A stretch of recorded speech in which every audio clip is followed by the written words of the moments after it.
જો એ વાત કરીએ કે આપણે જે કહેવાય વાવેતર પદ્ધતિની અંદર ફેરફાર કરીને 30% સુધીનો ઉતારો વધાર્યો છે. હવે આપણે એક વસ્તુ છે આમાં કે ભાઈ મગફળીની ખેતીની અંદર કઈ રીતની આપણે ધ્યાન રાખી શકીએ કે જેથી કરીને આપણો ઉતારો છે એ સારામાં સારો આવે. જનરલી આ વિસ્તારની અંદર વાત કરીએ તો મગફળીની અંદર 10 મણથી લઈને 20 મણ સુધીના ઉતારા આવે છે. આનાથી વધારે કોઈને ઉતારો આવે છે? કેટલો? 25 મણ. એનાથી વધારે કોઈને કેટલો? 30 મણ. હવે આજે આપણે જે વાત કરવાની છે એ આખી પેકેજ ઓફ પ્રેક્ટિસિસ એટલે કે પહેલેથી લઈને એટલે કે જ્યારે આપણે જમીનની તૈયારીથી લઈને વાવણી હાર્વેસ્ટિંગ એટલે કે કાપણી સુધી અથવા આપણે જે મગફળી કાઢીએ ત્યાં સુધી કઈ રીતની ધ્યાન રાખીએ કે જેથી કરીને આપણે મગફળીની અંદર સારામાં સારું ઉત્પાદન મેળવી શકાય.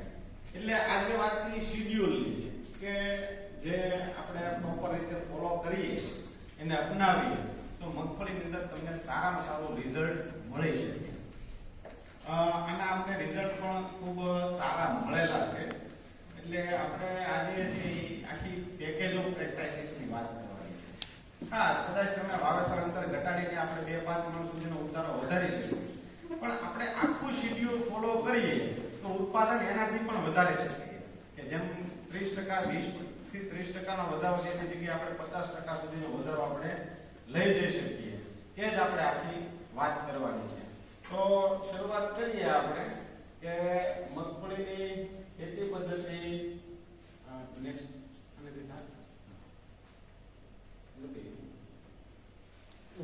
જમીનની તૈયારી આ ખાસ અગત્યનો મુદ્દો છે આપણા વિસ્તાર માટે.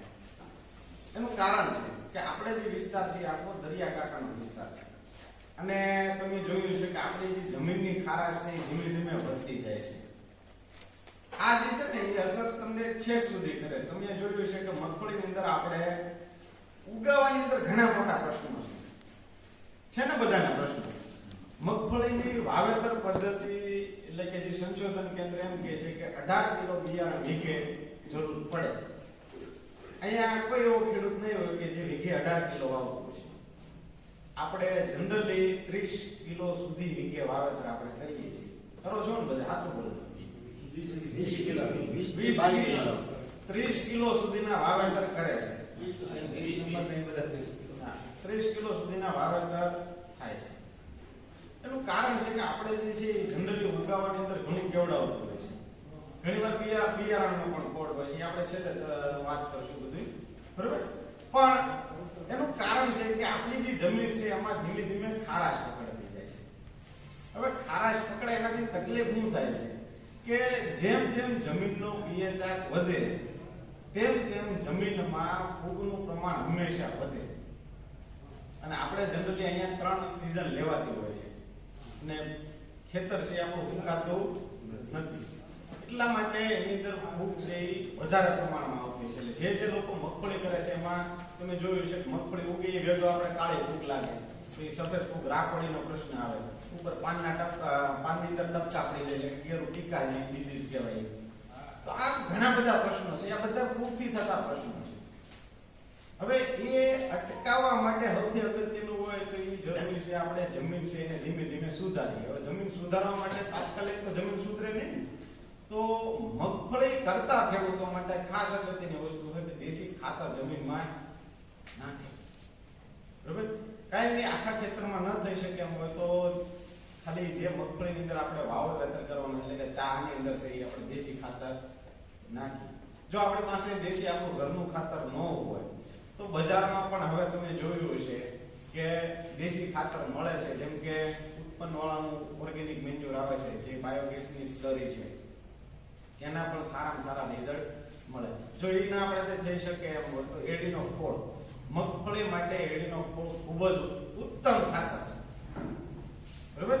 હવે આ જે એડીનો ખોળ અથવા જે સેન્દ્રિય ખાતર આવે છે એ સેન્દ્રિય ખાતર ચાની અંદર ભરીએ, પણ એની સાથે અગત્યનું છે પાયાની અંદર 3 વસ્તુ. પેલી છે ટ્રાઇકોડર્મા, બીજી છે મેટારાઇઝમ અને ત્રીજી છે સ્યુડોમોનાસ. આ 3 વસ્તુ વીઘે 1-1 કિલો વીઘે 1 કિલો લેખે આ ખોળ સાથે મિક્સ કરીને અથવા દેશી ખાતર મિક્સ કરીને ચાની અંદર ભરીએ તો આપણા આગળના જે પ્રશ્નો છે એ હવે ઓછા થઈ જાય. તમે જોયું છે કે મગફળી ઉગે ભાઈ ઉગસુકનો રોગ આવે તો કાળી ફૂગ લાગી જાય છે, બરાબર, અને આપણો જે કહેવાય કે ઘણા ખરા છોડ છે એમાં બળી જાય છે. એટલા માટે જનરલી આપણે ઝાડુ વાવેતર કરતા હોય છે, અડધા છોડવા વયા જાય તો વાંધો આવે નહીં.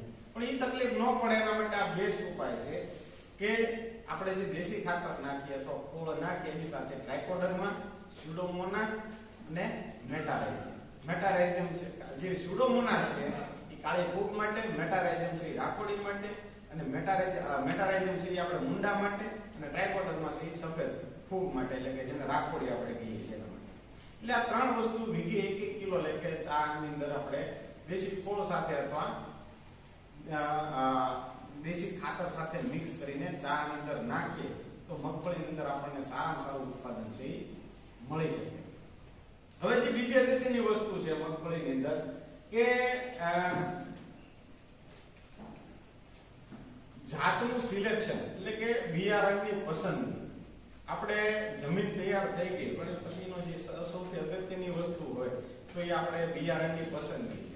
આપણે જનરલી હજી 20 નંબર, 22 નંબર અને 32 નંબર મગફળી પર મતલબમાં વાવેતર એનું કરીએ છીએ, પણ અત્યારમાં ઘણી બધી એવી વેરાયટીઓ છે કે એના કરતા પણ સારામાં સારું ઉત્પાદન આપણને આપી શકે. હવે વેરાયટી બદલાવા પાછળનું મેઇન કારણ શું છે એ તમને હું જણાવું. આપણે જનરલી તમે જોયું છે 20 નંબરનું વાવેતર આપણે હજી જિલ્લાની અંદર પુષ્કળ છે, વાવેતર વધારે છે ને. હવે આ વેરાયટી છે એને રિલીઝ છે એટલે કે માર્કેટમાં આવ્યા 15 થી 20 વર્ષ થઈ ગયા. તમને ખ્યાલ હશે બધાને કે વર્ષોથી આપણે 20 નંબર મગફળી વાવી છે.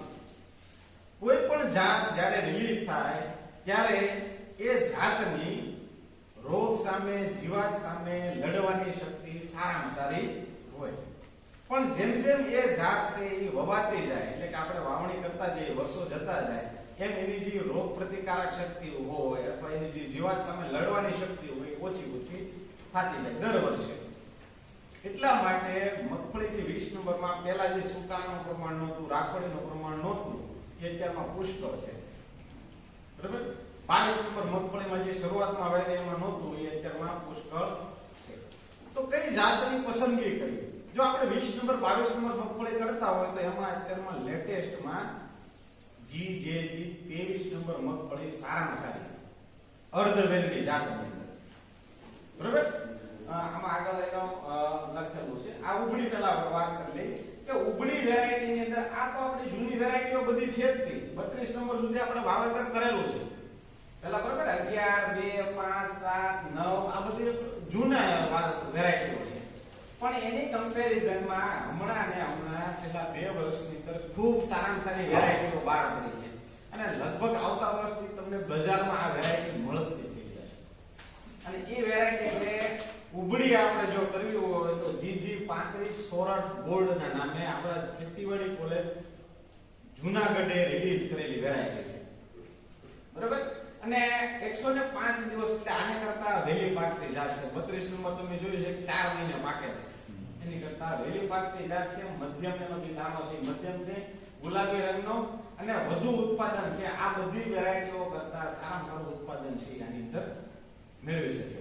અને બીજો એક ફાયદો એ છે કે આને જે છે રોગ પ્રતિકારક શક્તિ છે, એટલે કે ટીકા હોય, એટલે કે પાકની અંદર ટપકા પડતા હોય, સુકારો હોય, એ બધાની અંદર એની અંદર તમને સારામાં સારું રિઝલ્ટ છે મળે. એની સાથે બીજી એક વેરાયટી છે જીજી 39 સોરઠ ઉત્તમ.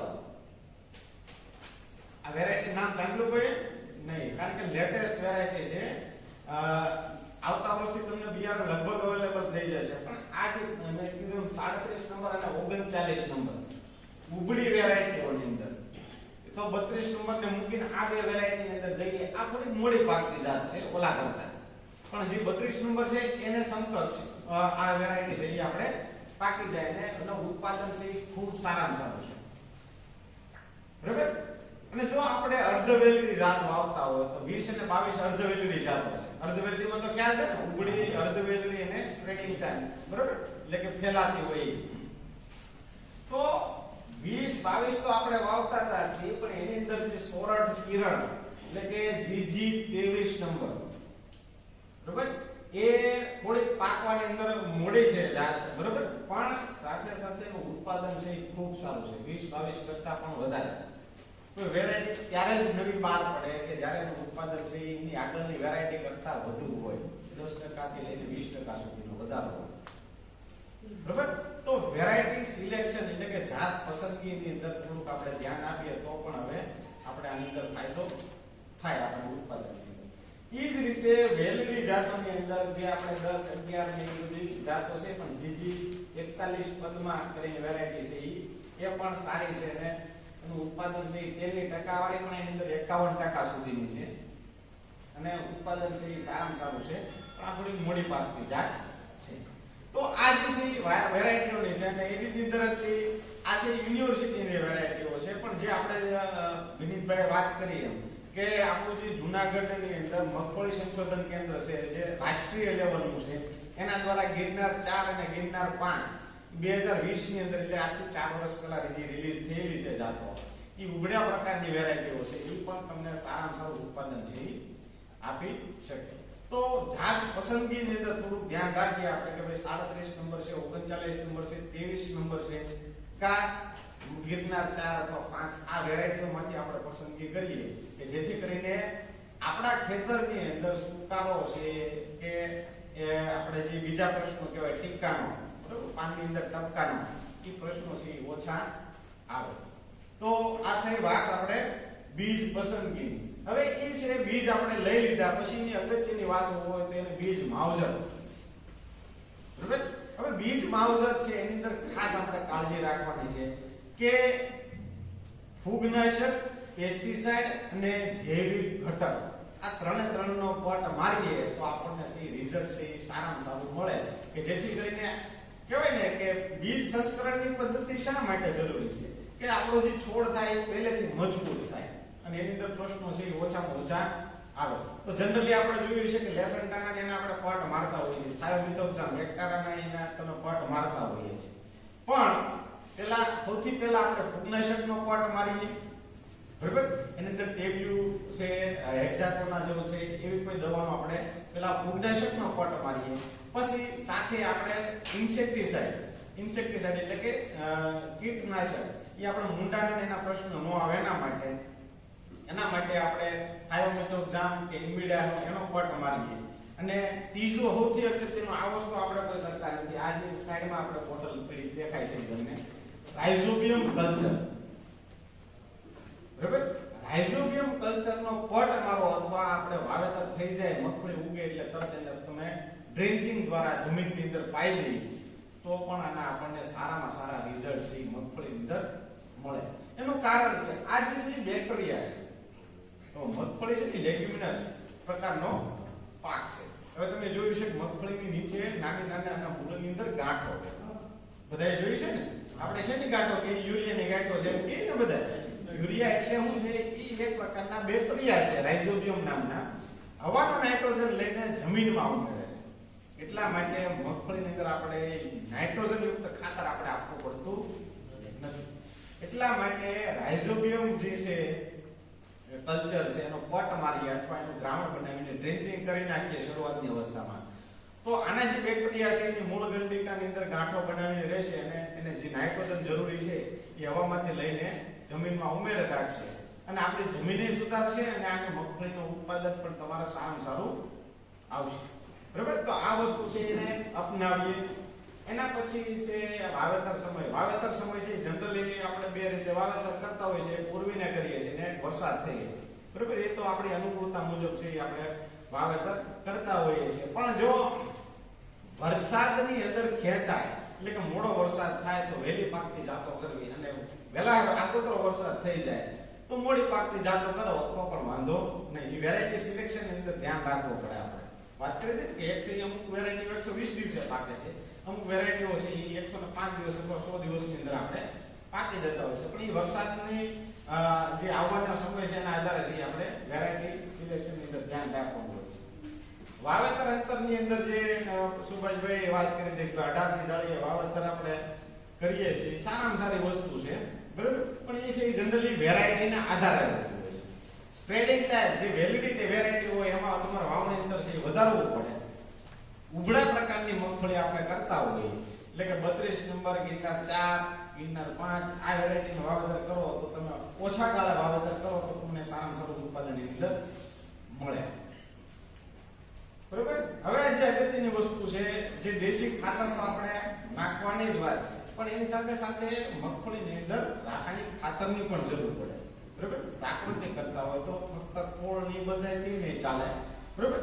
પણ જો આપણે સારામાં સારું ઉત્પાદન લેવું હોય તો દેશી ખાતર તો ચારાની અંદર ભરવાનું જ છે પણ એની સાથે સાથે નાઇટ્રોજનની આમાં જરૂર ઓછી પડે એટલે નાઇટ્રોજન ઓછું પણ ફોસ્ફરસ અને પોટાશ મળે ઈ રીતના ખાતર આપણે નાખીએ તો આપણને રિઝલ્ટ છે સારામાં સારું મળે. બરોબર. એટલે જનરલી આપણે ડીએપી નાખતા હોઈએ છીએ. નાખો છો બધા ડીએપી 10 થી 15 કિલો જે છે ચા ની અંદર આપણે ભરતા હોઈએ છીએ પણ સૌથી અગત્યની વસ્તુ હોય મગફળીમાં તો એ છે એક અગત્યનું તત્વ છે એ છે સલ્ફર. એ જે આપણે છે એ નાખતા નથી અથવા વાપરીએ પણ ઓછું વાપરીએ છીએ. હવે આની અસર ક્યાં થાય છે તમને બધાને ખ્યાલ છે. આપણે બધા મગફળી પીલાવીએ છીએ ને બધા ખાવા માટે ઘરે ખાવા માટે બધા પીલાવતા છે. જનરલી 45 કિલો આપણે 45 થી 50 કિલો મગફળી પીલાવો ત્યારે તેલનો ડબ્બો ભરાય. આનાથી ઓછું કોઈ પીલાવાનો ડબ્બો ભરાય એવું છે હે? કોક હશે કે 40 કિલો એ ડબ્બો ભરાઈ જતો હોય છે તો સારું કહેવાય હે? હા એમાં તેલની ટકાવારી સારી છે. 51% સુધીનું તેલ એમાં હોય. હવે 51% સુધીનું તેલ એટલે હું એ વસ્તુ તમને વાત કરું કે ભાઈ 100 કિલો મગફળી તમે પીલાવો તો એમાંથી 51 કિલો તેલ નીકળે તો જ 51% કહેવાય ને. ટકાવારી 100 હોય. આપણે 45 થી 50 કિલો પીલાવીએ ત્યારે 15 કિલોનો ડબ્બો ભરાય અને 100 કરો ડબલ કરો તો 30 કિલો થાય ને. હવે જે વેરાયટી બહાર પડી છે મગફળીની એમાં કોઈ વેરાયટીની અંદર 30% તેલ નથી. બધી વેરાયટીની અંદર કા 48% કા 50% કે 51% તેલ છે ને. હમણાં મેં આગળ લિસ્ટ તમને બતાવ્યું બધાનું તમે જોઈ લેવાનું હાલમાં 47 48 50 51 સુધીના ટકાવારીમાં તેલ છે. હવે ધારો કે આપણે ગિરનાર 4 કરી તેમાં 51% તેલ છે તો 100 કિલો પીલાવીએ તો 51 કિલો તેલ નીકળવું જોઈએ. પણ આપણે ધારો કે 100 કિલો પીલાવીએ તો 30 થી 35 કિલો તેલ નીકળે. તો આપણે 50 ની ગણતરી આવીએ તો આપણે 15 કિલો એક ડબ્બાની ખોટ આવે છે. એની પાછળનું મુખ્ય કારણ હોય તો આ તત્વ છે સલ્ફર. કારણ કે છોડ છે એ છોડને 17 તત્વોની જરૂર છે. આપણે ઘણા વર્ષોથી સાંભળીએ છીએ કયા કયા છે તત્વો એ આપણે જાણીએ છીએ અને આપણે જ્યારે આપવાની વાત આવે છોડમાં ત્યારે આપણને એક જ વસ્તુ યાદ આવે છે 12 હોળ 20 13 ને ડીએ. બરોબર. આને સિવાય કઈ નવીન નામ યાદ આવે તમને? તો 12 હોળ ખાતર હોય તેમાં 3 તત્વો છે નાઇટ્રોજન ફોસ્ફરસ પોટાશ. ડીએપી છે તેમાં નાઇટ્રોજન ફોસ્ફરસ છે 20 13 બરોબર. તો એની અંદર છે કે નાઇટ્રોજન ફોસ્ફરસ અને સલ્ફર. તો છોડની અંદર તેલ સંશ્લેષણનું કામ કોઈ તત્વ કરી શકતું હોય તો એક જ તત્વ કરી શકે એ છે સલ્ફર. તમે ગમે એટલું નાઇટ્રોજન ફોસ્ફરસ પોટાશ આપી દીધું પણ જો જમીનમાં સલ્ફર 0% હોય તો મગફળીનો દાણો થાય પણ એની અંદર તેલની ટકાવારી 0 હોય. હું ગેરંટી આપું તમને. તેલ વગરનો દાણો થાય. બરાબર. પણ જમીનમાં સલ્ફર હોય જ છે એટલા માટે આપણે સલ્ફર નથી નાખતા છતાં પણ એની અંદર તેલ બને છે. પણ અમુક તો લિમિટ હોય ને કે તેલ આપણે કોઈ માટલું પાણીનું ભરેલું હોય. હવે તમે દરરોજ એમાંથી પાણી પીધે કરો ગ્લાસે લઈ લીધું આપણે સવારમાં પીધું બપોરે પીધું સાંજે પીધું દિવસમાં 7-8 વાર પાણી પીધું તો એક સમય તો એવો આવે ને કે ગોળો ખાલી થઈ જાય. બરાબર. આવે ને એવો સમય તો આપણે જમીનમાંથી મગફળી વાવેતર કરી આ વર્ષે વાવી એની પછીના વર્ષે વાવી 10 વર્ષથી વાવી રાખ્યા આપણે પણ જે સલ્ફર નાખવાનું છે નાખ્યું નહીં તો જમીનમાં પડ્યું હોય ત્યાં સુધી ચાલે. જેમ જેમ ઓછું થતું જાય સલ્ફર એમ એમ આપણે તેલની ટકાવારી છે ઘટતી જાય. તો આ કન્ડિશન નો આવે એના માટેની વસ્તુ છે કે ભાઈ જો મગફળીની અંદર વીઘે 4 થી 5 કિલો પાયાની અંદર તમે સલ્ફર આપી લો તો તમને સારામાં સારું રિઝલ્ટ છે એનું મળે. બરોબર, જનરલી આપણે કોઈ સલ્ફર નાખતા નથી, નાખતા હોય તો સારામાં સારી વસ્તુ છે, પણ જે દેશી ખાતર પુષ્કળ ભરતા છે એને એટલી બધી જરૂર નહીં પડતી હોય અને એને ઉત્પાદન એ સારું મળતું હશે ને એને તેની ટકાવારી સારી છે, હું તમને ગેરંટી આપું, ઉતારા સારા આવતા છે. બરોબર, તો આ વસ્તુ છે કે જમીનની અંદર પાયામાંથી આપણે વીઘે 5 કિલો લેખે સલ્ફર તત્વ છે એ અત્યારમાં સલ્ફર છે ફાટા સલ્ફરના રૂપમાં આવે, પ્રવાહીના રૂપમાં આવે, પાવડર ફોર્મમાં આવે. તમારે કયા સ્ટેજમાં મગફળી છે એના આધારે તમે સિલેક્શન કરી શકો. તમારે પાયામાં નાખવું હોય તો દાણાદાર જે ફાટા સલ્ફર આવે છે એનો ઉપયોગ કરી શકો, ફૂલ અવસ્થાએ નાખવું હોય તો પાવડર ફોર્મનો ઉપયોગ કરી શકો. હવે આપણે એ સમયે ધારો કે નાખીએ કેમ નથી, ખેતરમાં જવાય એમ નથી, તો તમે પ્રવાહી સ્વરૂપે આવે એનો છંટકાવમાં ઉપયોગ કરી શકો. બરાબર, તો સલ્ફર છે એ છોડ માટે ખાસ અગત્યનું છે. તેલીબિયા કોઈ પણ પાક હોય, મગફળી હોય, તલ હોય, એરડા હોય, કપાસ હોય, પેલા આપણે ફોર્ટીસ ની બધા બહુ વાવ્યું, મને ખ્યાલ છે કે પણ બધાને ઘરે હતા, પણ ધીમે ધીમે હવે ભાવ ઓછા કરી દીધા. બરાબર, તો આ વસ્તુ છે એ મગફળી જે ખેડૂતો કરે છે એના માટે ખાસ અગત્યની છે કે પાયાની અંદર 4 થી 5 કિલો લેખે સલ્ફર છે એ પાયામાં નાખે. પિયતની વાત છે કે મગફળીમાં જનરલી આપણે ઉનાળુ મગફળી ઓછા કરીએ છીએ, ચોમાસું મગફળી કરીએ છીએ, પણ ચોમાસું મગફળીમાંથી ફૂલ અવસ્થાએ દોડવા એટલે કે સૂયા બેહવાની અવસ્થાએ દોડવાનો વિકાસ થવાની અવસ્થાએ આ ત્રણ અવસ્થાએ જો વરસાદ ખેંચાય તો પાણી આપવું પડે, નકર ઉતારાની અંદર તમને ચોખ્ખો ડિફરન્સ પડે. બરોબર, તો આ જે છે એને કટોકટીની અવસ્થાઓ કહેવાય મગફળીની અંદર, કે મગફળીની અંદર કટોકટીની અવસ્થાએ જો ભેજ ખેંચાય જમીનમાં તો ઉત્પાદનમાં 50% સુધીનો ઘટાડો આવી જાય. એટલા માટે આ અવસ્થાએ દરમિયાન આપણે સ્પ્રિંકલર થી કે જો ડ્રીપની સુવિધા હોય તો ડ્રીપથી પાણી છે એ છોડમાં આપવું જોઈએ. આંતરખેડ છે, નિંદામણ છે, તો જનરલી કપાસ મગફળીની અંદર 3 થી પેલા શરૂઆતમાં 2 થી 3 વાર આપણે આંતરખેડ છે આરામથી થઈ શકે. સુયા બેહી જાય પછી આંતરખેડ કરવાની જરૂર રહેતી નથી અથવા કરવી પણ નહીં.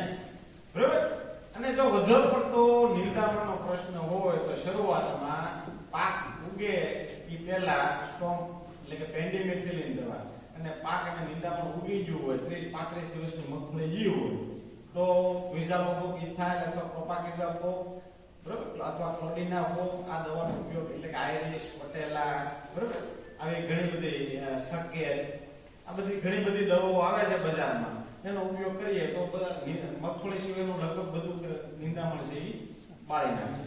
તો એની અંદર આપણે એનો ઉપયોગ જરૂર પડે તોની વાત છે.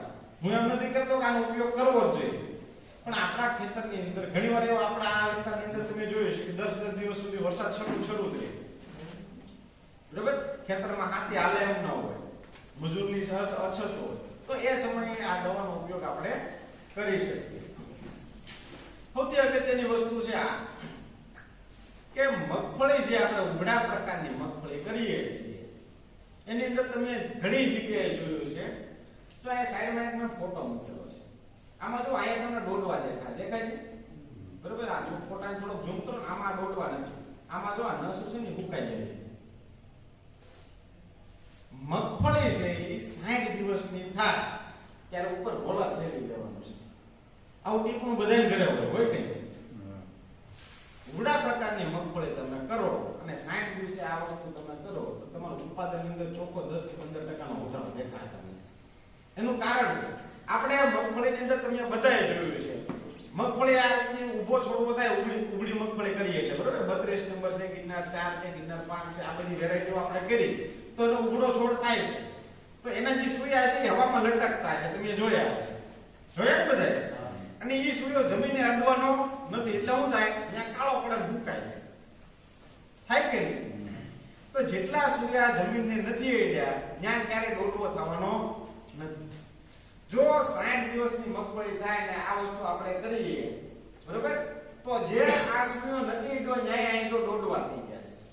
એનો ડિફરન્સ તમને ચોખ્ખો દેખાય કે એકમાં છે એ આવવા ચલાવેલું છે, એકમાં છે રોલર છે મારેલું નથી. આ ખતરા અમે અમારા ફાર્મ પણ કરેલા છે, આમાં ફોટો મારો છે એટલે કઈ અલગ આપણે બહારથી લાવી ચોટાડી દીધું એવું નથી બરાબર. કે મગફળીની અંદર આપણે આ વસ્તુ કરીએ તો તમને ઉતારાની અંદર ચોખ્ખો 3 થી 4 મણ સુધીનો ઉતારાની અંદર ફેર પડી જાય. તો તમે વેલ્યુની દ્રષ્ટિએ જોવો તો 4-5 હજાર રૂપિયાનો આપણને ફાયદો થાય. આમાં મજૂરી છે એ એક જ માણાની જરૂર પડે ટીપણું ફેરવવાની. વીઘે 3-4 મણનો ઉતારો ફેર પડતો હોય તો આપણે 10 વીઘાની કે 5 વીઘાની મગફળી હોય તો કેટલો ફેર પડે. તો આ વસ્તુ એક નાની એમથી અપનાવવાથી પણ આપણે ઉતારાની અંદર ઘણો બધો ફેરફાર કરી શકીએ. હવે જ્યારે મગફળી આપણે આ વસ્તુ 60 દિવસે કીધું, પણ 60 દિવસની થાય પહેલાની માવજત શું કરવી જોઈએ કે 60 દિવસની મગફળી થાય પહેલા 45 દિવસની મગફળી થાય ને જનરલી. જો આ વિસ્તારમાં મેં ખાસ જોયું છે મગફળીનો છોડવો કડે સુધી પોકે છે, મેં જોયેલા છે. ઘણાને કે તમે આમ લાંબો કરો ને તો કડે પોકી જાય. આછું બોલો થાય કે નહીં? હવે મગફળીનો જેટલો છોડ લાંબો થાય એની અંદર દોડવા ઓછા બેસે એ ગેરંટી આપું. પણ આપણે ઘણાને એવી સલાહ આપી તો એમ કે મારે 4 લાખ કરવું છે, વધવા દેજો. હવે તમે એ વિચારો કે મગફળીનો છોડવો તમે વધવા દેજો એમાં મગફળીનો ઉતારો છે 10 થી 12 મણનો જ બેસે, હું ગેરંટી આપું. અમે આ વિસ્તારની અંદર અખતરા કરેલા છે એટલા માટે કહું છું. વધુ 15 મણનો ઉતારો. હવે 15 મણ એની જગ્યાએ છોડ નાનો હશે અને તમે પ્રોપર માવજત આપેલી છે તો 20 મણનો ઉતારો, 5 મણનો ડિફરન્સ ચોખ્ખો પડી જાય. હવે 5 મણની તમે વેલ્યુ જુઓ તો 5000 રૂપિયા થાય, 1000 નો ભાવ ગણો તોય બરાબર. હવે 5000 નું તમે ચારોનું લેવા જાવ તો કેટલું આવશે એ તમે ગણતરી મારો, કારણ કે ચારો પછી 150 થી 200 રૂપિયાનું મણ વેચે. સમજાણું? હવે આમાં 5 મણ ચારો વધારે લેવા માટે આપણે છોડવો વધવા દઈએ એની જગ્યાએ આપણે 5 મણ મગફળીનો ઉતારો આપણે ગુમાવીએ. એટલે વેલ્યુની દ્રષ્ટિએ જો તમે આવકની દ્રષ્ટિએ તો 5000 નો ફેર પડી જાય અને 5000 નો તમે ચારો લેવા જાવ તો એની જગ્યાએ ટ્રેક્ટર ભરાય એટલું આવશે. તો અગત્યનું કે 45 દિવસની મગફળી થાય એટલે પહેલું કામ આપણું શું હોય કે વૃદ્ધિ નિયંત્રકનો છંટકાવ કરવો. 45 દિવસની મગફળી થાય એટલે એકલા બિટ્રાઝોલ નામનું એક વૃદ્ધિ નિયંત્રક આવે, બરોબર. બજારમાં ઘણા નામથી વેચાય છે, તાંબોલી છે, વિદ્યુત, કલ્ટા નામ સાંભળ્યા બધા. 45 દિવસની મગફળી થાય ત્યારે એકલા બિટ્રાઝોલ વૃદ્ધિ નિયંત્રક એની સાથે 05234 ખાતર 80 થી 100 ગ્રામ પંપમાં નાખીને 45 દિવસની નાખીને છંટકાવ કરી દેવો. અને બીજો છંટકાવ 60 દિવસની થાય એટલે આ છંટકાવ કરીને પછી તરત રોલર મારી દેવાનો. બીજો છંટકાવ 60 દિવસની મગફળી થાય ત્યારે, બરાબર. તમને આ છે આ વસ્તુ તમે એકવાર કરશો ને એટલે 100% તમને કંઈક ને કંઈક તમારા ખેતરમાં ફેરફાર દેખાય, હું ગેરંટી આપું. જે લોકો શેડ્યુલ અપનાવે છે એના રિઝલ્ટ છે એ સારામાં સારા મળે છે. આપણે સુભાષભાઈ જેમ વાત કરીએ એમ સવારમાં પહેલા વાલામાંથી કે કપાસનું શેડ્યુલ બનાવ્યું, બરોબર. અગત્યની વસ્તુ શેડ્યુલ મુજબ ચાલવું. મેં જે આમાં કીધું કે પહેલેથી લઈને આપણે છેલ્લે સુધી વાત કરવાની છે. એ શેડ્યુલ મુજબ ચાલીને તો આપણને ફેરફાર દેખાય, નકર ના દેખાય. કપાસ છે 15-17 મણ ખાતા હતા એની જગ્યાએ અત્યારમાં 30-30 મણ સુધીના ઉતારા આવે છે કપાસ. પણ એ કેના લીધે કે પ્રોપર જે કહેવાય કે પહેલેથી લઈને છેલ્લે સુધીનું શેડ્યુલ આપણે ફોલો કરીએ. શેડ્યુલ એટલે કે સમયપત્રક મુજબ જે ભાઈ 5 દિવસનો છો છોડ હું આપવું જોઈએ, 10 દિવસનો છો હું છંટકાવ કરવો હું આપવું, 30 દિવસનો છો, 40 દિવસનો છો, 50 દિવસનો છો, આ સમય મુજબ ચાલવાની વાત છે, બરાબર. એનું કારણ છે તમે જોયું છે જનરલી કે આપણા ખેતરની અંદર ખેડૂતની એક ટેવ આપણે બહુ ખોટા રસ્તે દોરી જાય છે. જો ઘરે આપણે પ્રસંગ આવતો હોય તો આપણે શું કરીએ? ધારો કે પ્રસંગ 4 દિવસની વાર છે તો આજે આપણે ખેતરમાં પાણી મૂક્યું, ભીનું હોય છતાં આપણે પાણી પાઈ દઈએ, એક થેલી ખાતર નાખી દઈએ એટલે શું થાય કે આપણે 10 દિવસ હચવાય જાય. એકવાર પાણી પાઈ દીધું, એકવાર ખાતર આપી દીધું અને એકવાર દવા છાંટી દીધી એટલે આપણે 10 દિવસ સુધી ખેતરે જવું પડે, આપણો પ્રસંગ થઈ હચવાય જાય. પણ આ જ વસ્તુ જો સમય પ્રમાણે ન થાય તો આપણે ઉત્પાદનની અંદર 100% ઘણા બધા ફેરફાર